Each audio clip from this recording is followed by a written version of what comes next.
With so many hybrid family SUVs hitting the market at the moment, how would we know if this 2024 facelifted Kia Sorento is worth your hard-earned money and if it's the right choice for you? So let's take a look and see how it fares in this competitive segment. Hello everybody and welcome back to Pit Motoring. My name's Eddie and this is the 2024 facelifted Kia Sorento, and today I'm aiming to find out if it really is the daddy when it comes to the 7-seat family SUV. Kia really have stepped up recently over the last 2 years, and they are producing some really stunning cars. And that's no different with this Sorento's design either. Got this bold, athletic stance, as well as what Kia is now renowned for is that tiger nose front grille. The LED lighting is sharp and modern, sharing the star map design with the likes of the Kia EV9. Animated indicators, as well as on this 3 trim level, these 19-inch alloy wheels. A really nice side profile design. It just exudes a sense of presence, with also a touch of premium quality about it, and showing that it isn't just your standard run-of-the-mill family SUV. And around the rear, on this facelifted Sorento, we have a new rear LED light design and a redesigned rear bumper with this skid plate across the bottom, which adds an off-road inspired look. Along with that, we have the Kia script, Sorento logo, and also PHEV, because the model I have been spending the week with is the plug-in hybrid. The spoiler really sets it off and adds to that aesthetic look with a 3rd level brake light. And what I do like is you don't have a cluttered tailgate with the rear wiper. It's actually hidden underneath the spoiler and sweeps down. Just gives it a cleaner aesthetic to the rear. I mean, it looks grand, doesn't it? Now, I've spent a lot of time recently with 7-seat family SUVs from the likes of the KGM Rexton, the Nissan X-Trail. Ones that I haven't managed to get my hands on yet and spend a bit of time with is the Hyundai Santa Fe and the Skoda Kodiaq. But in terms of design and how the cars look, this Sorento really does look the part. Pop a comment below and let me know what you think to the exterior design and the looks of this facelifted Kia Sorento. So now we've had a look outside, let's hop in and see what it's like practicality-wise inside, tech-wise, and what the interior is like. The Sorento's interior is really a highlight to the interior design. It's got premium quality materials on the seats and other places around the dash. We have soft touch plastics, not these hard scratchy things. You do find them further down, but not on major touching points. The design and layout of the interior is both modern and yet practical. There is lots and lots of storage up front and in the rear. Got a panoramic sunroof that lets in tons of light and makes it feel really open and airy in here. The Sorento has been given Kia's latest dash layout that you may see in the likes of the EV6 and the EV9. The old physical switches and dials for the climate and infotainment have gone for a familiar strip of touch-sensitive buttons, which is on this little panel here. I wouldn't worry too much though.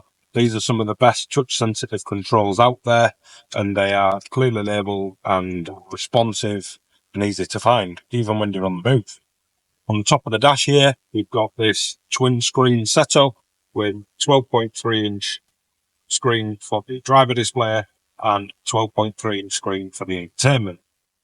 Wireless Android Auto and Apple CarPlay come as standard within the Sorento range, which is just as well because Kia's infotainment system is perfectly fine, even though I do find that the sat-nav is quite difficult to obviously read on the go, especially with it being on a black background. Storage is great too. We've got really decent sized door bins with enough space for a bottle. We have 2 cup holders. Underneath this little hidden panel, we do have storage here for the likes of your phone and your keys. We do have a wireless charging pad here, and where you will find your 2 USB-C sockets. At the side of this panel, we have the sort of trigger switches for the heated and cooled seats. We have the little panel here with your drive selector and your drive mode selector. The Sorento is all-wheel drive, and we do get 3 various options for obviously off-road settings. We have snow, mud and sand. Further back, do have a decent sized storage under this front armrest, and it is quite cavernous. You can fit quite a lot in there, and it is soft line bottomed at the bottom, like with a little carpet, so things that you put in there aren't going to rattle around and be annoying. Now, with the Sorento's width, you do get a good distance between yourself and the front passenger. So, nice wide armrest, easy enough for both to use. Glove box is full width and a decent size. Now, rear space is really generous. Let's hop in the back and take a look. Now, rear space back here is really generous. These middle row seats do slide and also recline. So unless you slide them all the way forward, legroom is plentiful. Put this back to where it was. This seat's in my driving position, and I still have a ton of legroom. The seat's raised up a little bit, so I can get my feet under the front seat. Even with this panoramic sunroof, I still have plenty of headroom. So tall adults in here are going to be perfectly fine.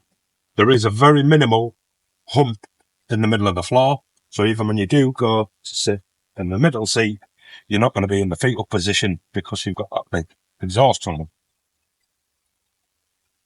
As in the front, the seats are really comfortable. They're a really nice material. Obviously, on this 3 trim level, we have the leather seats. Now, one thing in Kias that I have found that I absolutely love is you don't have to faff around finding USB ports down here in the centre by the feet, because they are on the side of the seats.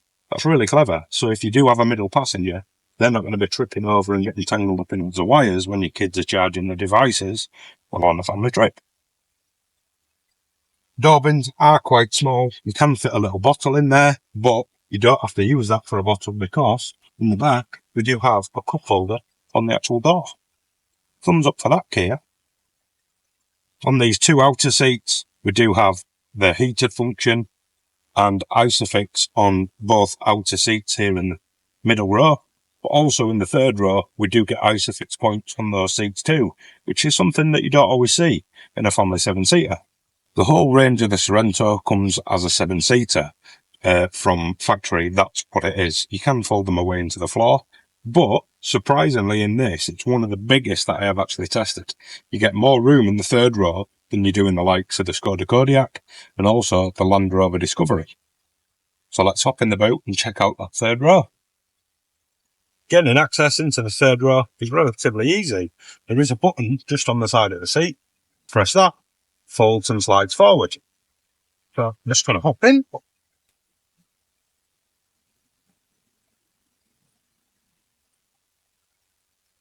Just like so. Now, space back here isn't actually too bad.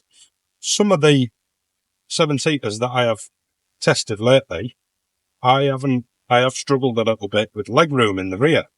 Now, these are not slid all the way back, but big enough so an adult still has space in the 2nd row. And legroom is actually really good. I'm not quite 6 foot, I'm around 5'9", 5'10", and the back of my head is just starting to catch on the headlining a little bit. So it might be alright for short journeys back here for adults. Perfectly fine for children and teenagers. We have 2 storage pockets on either side, a cup holder each, and also a vent with the control on this side for the air conditioning. And as I mentioned, 2 more USB ports, one on either side. So there's plenty of options here for charging devices. Now, there's another handy trick, especially if you're going on one of those impromptu trips to the likes of IKEA or being a family, tip runs. So let's go head over to the boot and let's take a look. Now in the boot, one thing that I do like is how easy it is to create more cargo space. So you get the third row down, pull on the cord, and they fold simply into the boot floor. As you can see, there is no load lit, so loading items into the boot is super easy. And also when you're wanting to get those middle row seats down to create even more space, we have 2 little buttons here. That one folds that down, that one folds that down. They do go completely flat. It's because I've got my child's car seat on the back seat there and the headrest up. So they do go flat. And then it's just as simple as lifting them back into place. I think that's great, and it obviously causes less of a faff when you want them to put the seats down, especially when normally you have to faff around the handle on the top of the rear seat. Now, space-wise, in this configuration with the third row seats folded flat, we have between 606 and 616 litres of boot space. That all depends what configuration you go for, whether it's a hybrid, diesel, or the plug-in hybrid.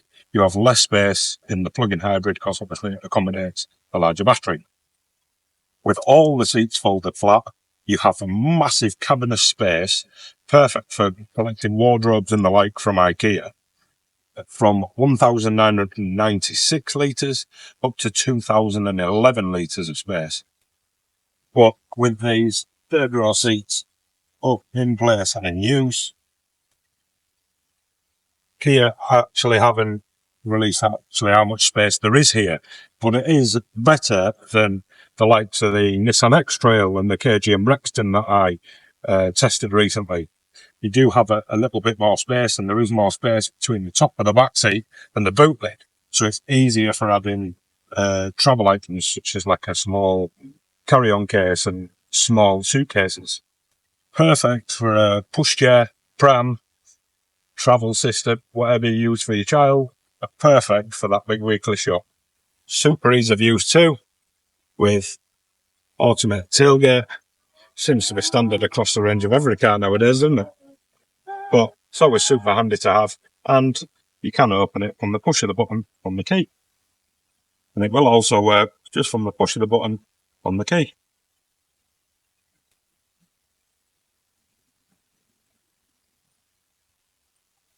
So let's hop up the front, we'll pop the bonnet, and we'll have a look at see what powers the latest Sorento along down the road.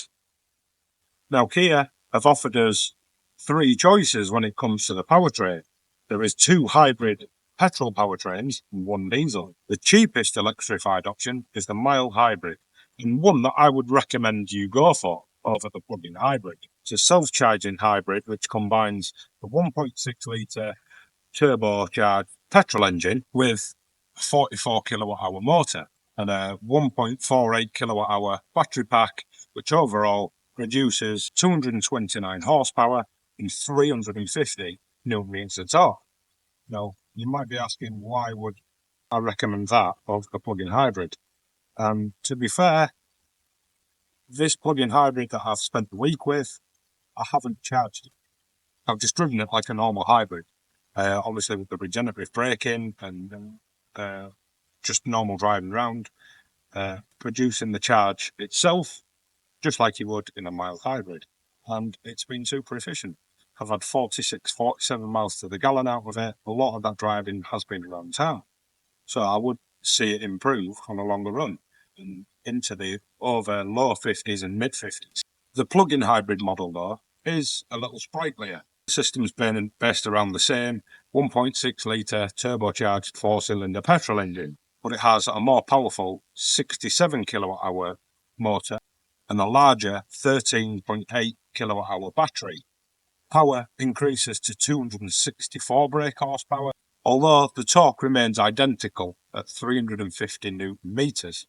The extra power though from the plug-in hybrid setup means it'll do as quicker 0 to 60 time from the mild hybrid's 9 seconds to 8.6 seconds. And the car just feels more willing to accelerate.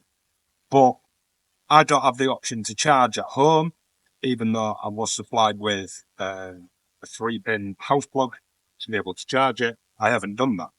But as a hybrid, it makes more sense. It just doesn't make sense plugging it in. Why would you, when the mild hybrid is perfectly capable and perfectly fast? Now, as a diesel option, you do get the 2.2 litre turbocharged diesel option. Produces 192 brake horsepower and 440 newton meters of torque. Now, if you regularly tow a caravan or a trailer or such like a horse box, the diesel is the one to go for. Now, it's torquey enough to shove the Sorento from 0 to 60 in 9.2 seconds. Still not too shabby for a large SUV diesel. It drives a lot different too. It's a lot more smoother on the power delivery, and obviously that instant hit torque from the diesel. Now, let's talk about what trim levels are available and also pricing. Altogether, there's 9 different configurations in the new Sorento. You have 3 trim levels, 2, 3 and 4. And obviously you can get those across the range of either the mild hybrid, plug-in hybrid and the diesel powertrain. Now, around £42,000 for the entry level 2. You won't feel shortchanged if you did opt for the 2. You still get heated front seat, rain sensing wipers, 6 USB charging ports and a reversing camera. Now the 3 starts from just over £46,000. And for that you get 19-inch alloy wheels, tinted windows, a 360-degree reversing camera, black leather seats, a wireless charging pad for your mobile device, self-leveling rear suspension, and an upgraded Bose sound system. Opting for the top level 4 trim, Kia expects this to be the most popular. Starts at just over £50,000. Yes, you heard that right, over £50,000. So that's up there towards pricing with the Land Rover Discovery Sport and the Mercedes GLB. But you get a panoramic sunroof, black Napa leather seats with ventilation and memory function, a digital rear view mirror. The 4 also introduced several new features in the Sorento as part of the facelift, including fingerprint recognition for security, a customisable head-up display, and ambient lighting. Now, the one I'd recommend going for is either the 2 or the 3. Just depends on what sort of level of tech that you want. The 3 obviously gives you that 360-degree reversing camera. So that is entirely up to you and what you're willing to, basically what your budget is. So I think that's just about covered everything here. Let's jump in, take it out on the road and see what it drives like. This PHEV model is really good to drive around town. The steering's really light, you get a nice bit of weighted feel through it. It's easy enough to turn down little tight cornered streets, one-way streets, so perfect for those little school runs or just general commuting around town. The electric motor provides a punchy spurt and torquey feel to it. It does sound really silent when running in EV, so it just makes it more relaxed. When the battery does become depleted though, and the engine does kick in, if you rev it hard, it does get kind of noisy. But I think that's the same with any car these days really. They all have a bit of a noisy grunt to them. But then on EV, coasting along nice and silently, fully relaxed. On a twisty road, the Sorento does what you want it to do, which is not sway around, not feel really boated throughout the bends, making yourself or even your passengers feel car sick. You won't be setting lap times in it either though, because even though with 260 brake horsepower on under your foot, it's not a slouch, but it's not a race car, and why would you be going setting lap times in a 7-seat SUV anyway? There are plenty of drive modes available too, and similar to the sort of twisty dial selector of a Land Rover Discovery Sport, Eco, Sport and Smart, which obviously just adjusts the throttle response and steering sensitivity. In the diesel model you do have an extra one, which is the comfort mode, and you do have smart terrain ones, which I mentioned earlier. Now, when you're looking at a family SUV, a lot of you may consider towing, such as a caravan, a horsebox or even a trailer. Now, the towing capacity of the hybrid models is 1,500 kilos, so 1.5 tons. In the diesel though, you can tow up to 2.5 tons, 2,500 kilos, which if you are towing a horsebox or the likes of a caravan regularly, the diesel option may be the one to go for. Along with that and the self-levelling rear suspension, you're going to be absolutely fine and comfortable towing heavy loads. Now, safety is always one big thing to look at when looking for a family car or family SUV, and safety is a massive strong point in this facelifted 2024 Kia Sorento. It comes packed with a huge range of driver assistance systems, pretty much common across every car nowadays, such as lane keep assist, smart adaptive cruise control, blind spot monitoring, cross traffic alert. With this 3-level trim up, you do get a 360 view around camera. Obviously gives you a 360 degree view. Also, what is a clever feature, whenever you're indicating to turn down certain junctions or certain streets, you put the indicators on, we get a nice little camera visual on the driver display from each of the outer mirrors, which are fitted with a tiny little camera. The cameras are something that I actually really like. Sometimes with the reversing cameras or such as features like that, they have the graphics of a PlayStation 2. These are actually really nice, crisp and clear, and handle sort of video noise in the dark relatively well, and they're still really crisp and clear. Overall though, the Sorento is a truly impressive vehicle. It's practical, comfortable, powerful, incredibly fuel efficient. Like I say, around the towns I've averaged around 47 miles to the gallon. Out on a run you can expect that upwards of 50 plus miles to the gallon. Offers a huge amount of interior space compared to other 7-seaters that I've tested recently. You do get a lot more interior space and comfort. So if you're looking for something that'll handle everyday family life and your family adventures, this should definitely be at the top of your list. And to be honest, I think I've come to my decision and conclusion that this possibly could well be the daddy when it comes to 7-seat family SUVs.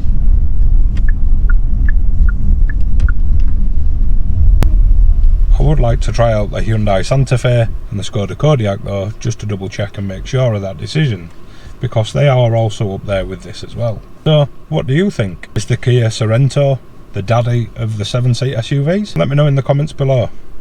Don't forget to like, subscribe for more car reviews. Thanks for watching, drive safe.